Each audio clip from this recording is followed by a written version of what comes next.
That may be the greatest catch I've ever seen in my life. Okay, so I think this is probably going to be the most useful video that we make of the week, and it's going to be the hardest video that we make this week because we are going to be talking about some players that have massively disappointed through the first 2 weeks, and I'm going to be trying to go through and talk about what I like, what I don't like, if we should be buying, if we should be selling low. So we're just going to be talking about the players that are drastically falling down in fantasy football value. But as I go through to pull up our last video to grab 2 comments to give away some Fantasy Flock Network hats, make sure you go down there, drop a like on the video, subscribe to the channel.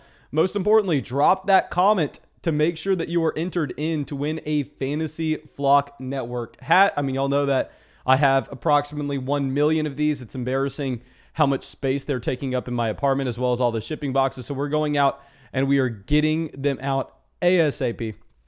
And so let's go grab this first comment from George. And George here is saying, been feeling good this season, 2-0 in my 2 leagues, and currently leading one of the Flock $50 best ball leagues by 0.06 of a point. Okay, so my man, congrats on being 2-0. Congrats on leading a Fantasy Flock Network best ball league. But I promise you, it's probably not going to happen much longer, knowing that I am in that league. I'd imagine that we are able to take you down from there. And then let's go through, and our next comment going to be from Cole. Don't know how to say this last name. It's going to be, appreciate the hardworking content. Been a sub since last year, and you've helped me win my leagues 2 years straight. No, my man, thank you so much for coming out, supporting the channel. Okay, so all you all have to do is just go to the description of the video, look at the email address, shoot me an email, and I will get you out those hats ASAP. Make sure you email me from the same account that you left that comment from. That way I can confirm. And let's go through and talk about our first player falling down in value. This is going to be one of the easier players that we talk about, to be honest.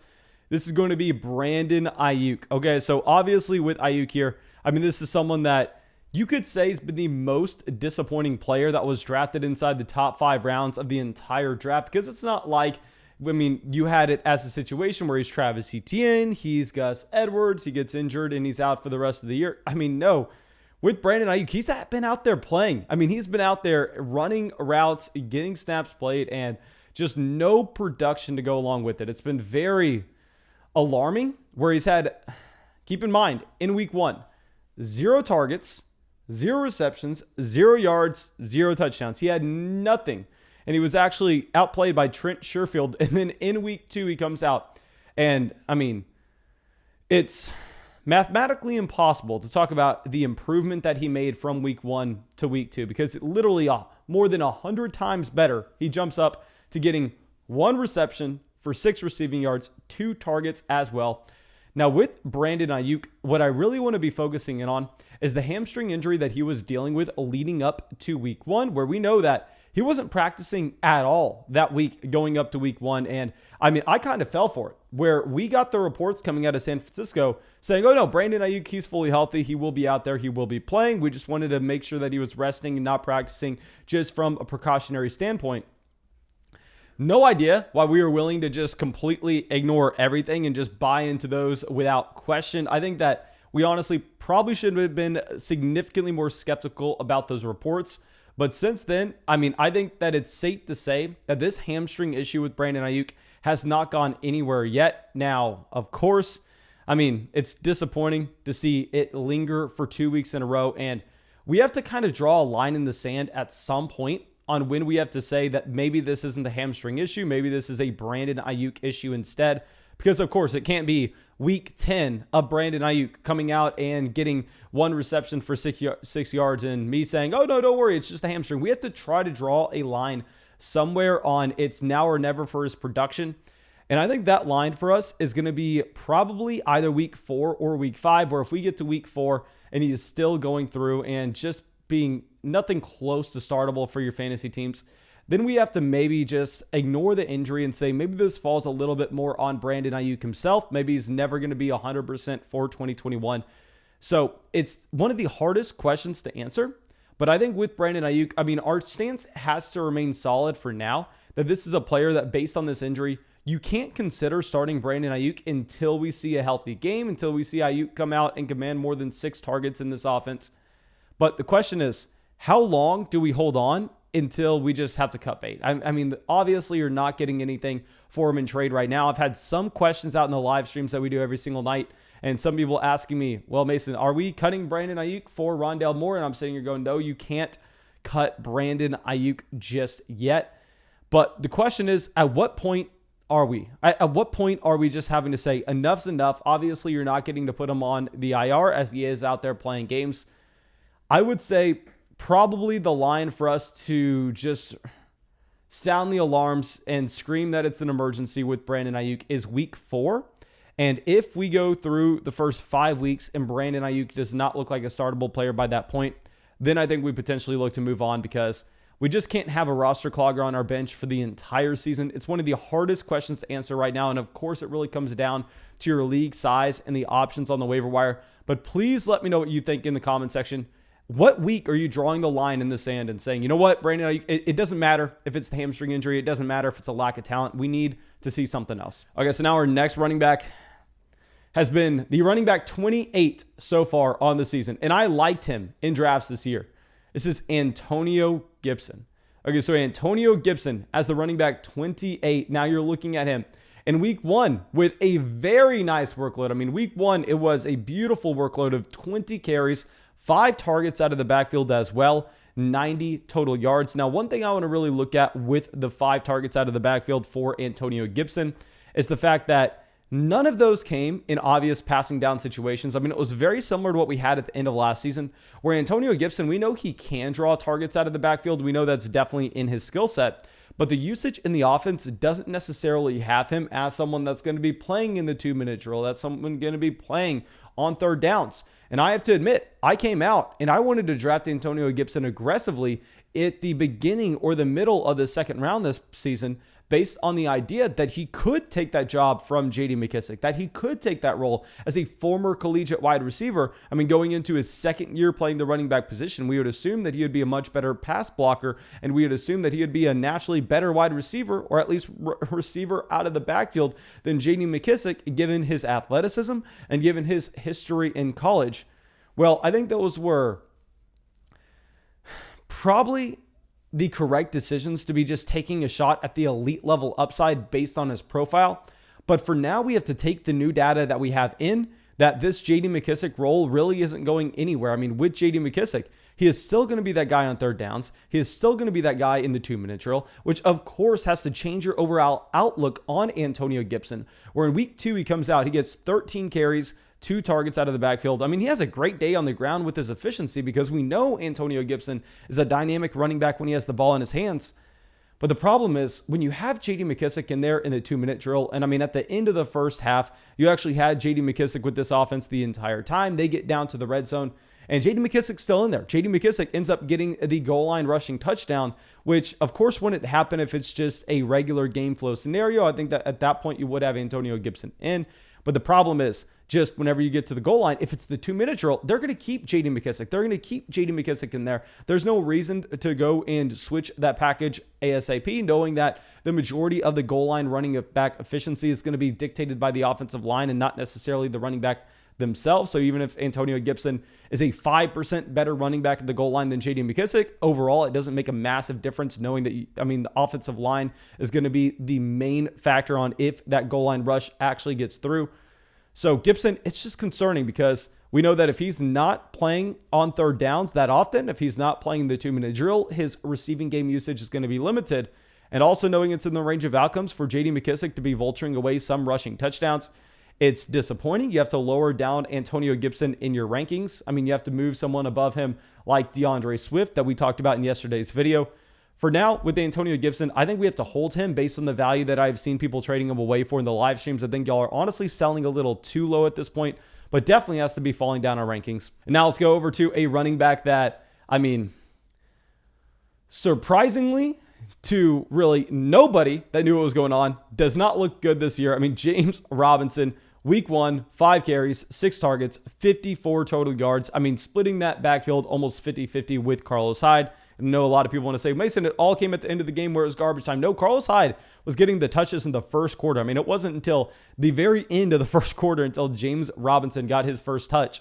Now, I will say, week 2 for James Robinson, I think that this is a very good sign to see from anybody who drafted James Robinson this year. James Robinson comes out, and yes, a very bad day from a fantasy football standpoint.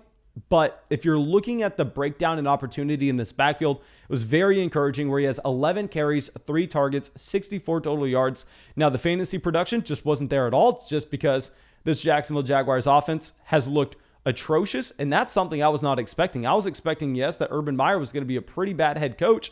But I thought that just Trevor Lawrence, the generational prospect at the quarterback position, was going to be able to overcome that and still make it a better offense from where it was last year, even if we liked the coaching staff slightly more last year. I mean, just the vast improvement that you had at the quarterback position, combined with Marvin Jones coming in to stretch the field, Laviska Shenault going into year 2, DJ Chark presumably just operating as an alpha wide receiver with a better quarterback. I mean, there were so many signs, at least in my opinion, that this offense was going to be better than last year. But it looks like that's simply not going to be the case. Now with James Robinson, if we did not have week 2, I would be going through and continuing to tell y'all to sell. But I think at this point, you want to hold James Robinson, even though technically he is the running back 39 on the season. I will say, if we had Travis Etienne here, I mean, Travis Etienne would be playing that DeAndre Swift role. He would get all the targets out of the backfield. He would also get some usage in the goal line. Wish we had Travis Etienne, a.k.a. DeAndre Swift in this offense. But sadly, you know how that played out. Now let's go over to our next running back, someone that is the perfect buy low. We're going to keep it brief because I've talked about him every 5 minutes on the live stream every single night this week. I've talked about him just repeatedly over and over and over again in videos. You'll hear about him very soon as well. Saquon Barkley, so far the running back 47 on the season, and it's been hideous. In week 1, 10 carries, 3 targets out of the backfield, 27 yards to go along with it. In week 2, I mean, slightly seeing the role increase, 13 carries, 3 targets out of the backfield, 69 yards to go with it. And here with Saquon Barkley, I mean, our stance kind of remains the same, that going into week 3, this is a week where he has 10 days of rest. I mean, compared to 4 days going into week 2, and it's going to be a much easier defense to go up against in the Atlanta Falcons compared to what you actually had last week with the Washington football team. So, I mean, we were always planning on buying Saquon Barkley on the low after week 2, understanding that he does have that upside to see a significant amount of targets in his backfield. He does have that upside to be one of the most talented running backs in the NFL. He has the frame where he can easily handle 20-plus touches every game.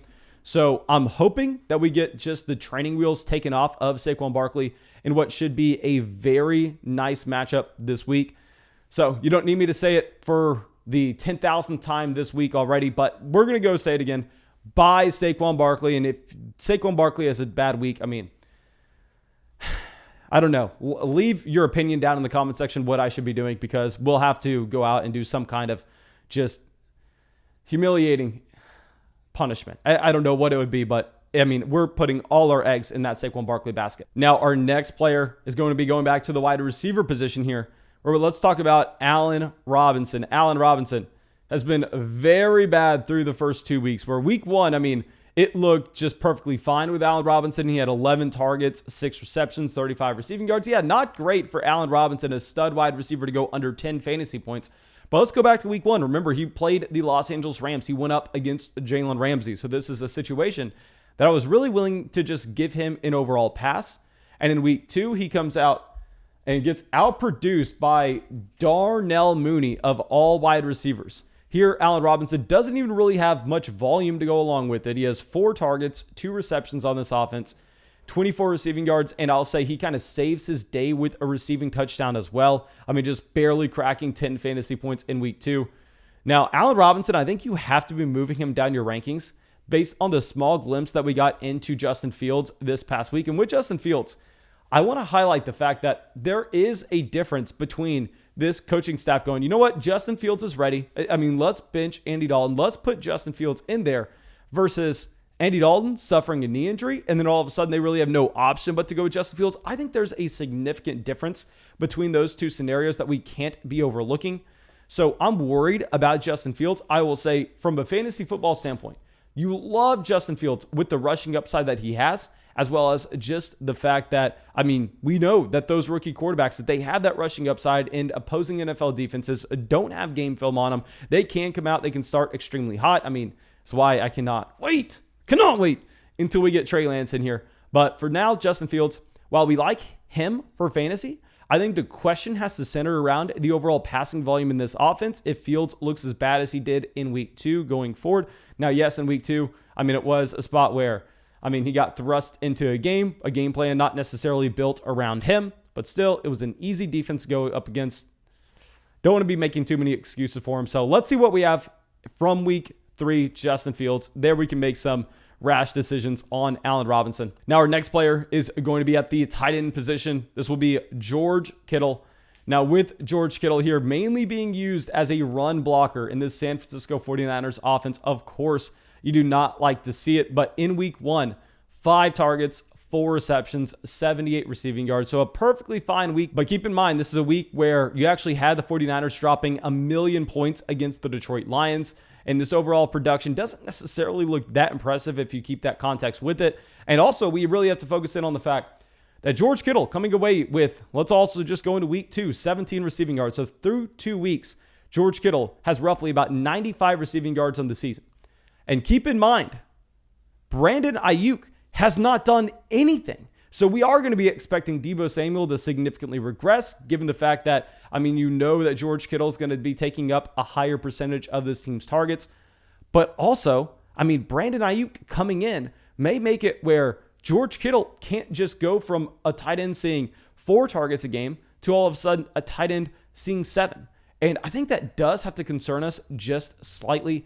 Now, maybe Trey Lance coming in raises the overall ceiling of the offense, but it's not like this offense isn't putting up points. This offense has had no problem putting up points. They've just been funneling it through Deebo Samuel instead of George Kittle. It's surprising to see based on what we have had from Kittle over the past 3 seasons.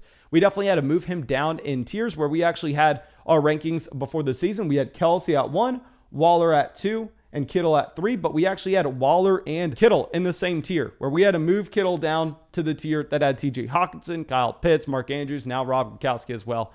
So it sucks with Kittle. I think he's a very talented player. I just don't necessarily think the usage in the offense currently is going to provide him a significant amount of value.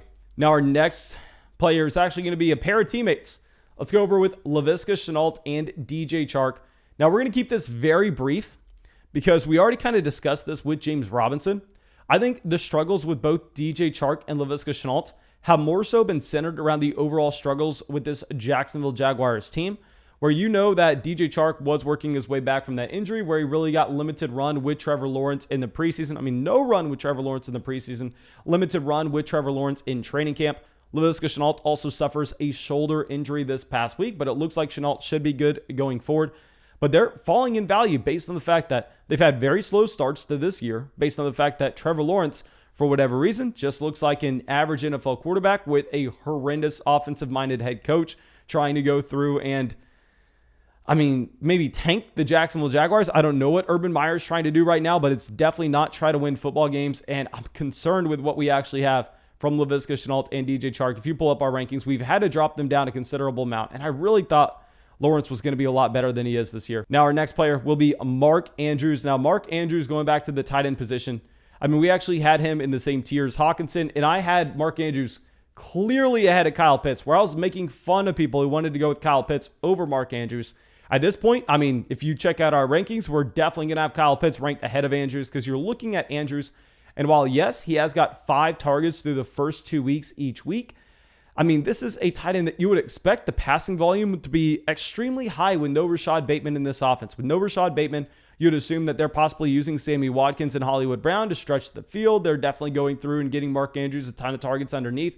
Well, he hasn't been efficient with his targets. And to go along with it, the target volume really isn't there.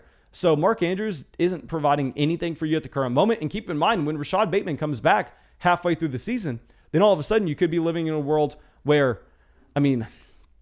even more production is taken away from Mark Andrews. Now, our last player is going to be at the quarterback position. Just wanted to throw him in because we've gotten a lot of questions through the live streams with him. Ryan Tannehill, please do not worry about Tannehill. Yes, week 1 was very bad, but I think that was just a week that we can throw out the window based on the fact that this game got out of hand. They couldn't establish the run. They couldn't get the play action going. And week 2 also did not look great, but I think you have to throw week 2 out the window because Derrick Henry had 35 rushing attempts. Derrick Henry really just took over this entire game. And while Derrick Henry has that in the range of outcomes, I mean, Derrick Henry's not seeing 30+ rush attempts every single week. I promise you that. Now, thank you. I really hope that everybody enjoyed this video. I really hope that everybody got something from it. Of course, make sure you go down there, drop that like, leave a comment, and subscribe to the channel to get entered in to win a Fantasy Flock Network hat. Because if you leave a comment and then I check out you're not subscribed to the channel, I can guarantee you're not getting that damn hat. I'll tell you that right now. So make sure you subscribe. Make sure you drop that comment. And yeah, that's all I got for y'all. And have a great day.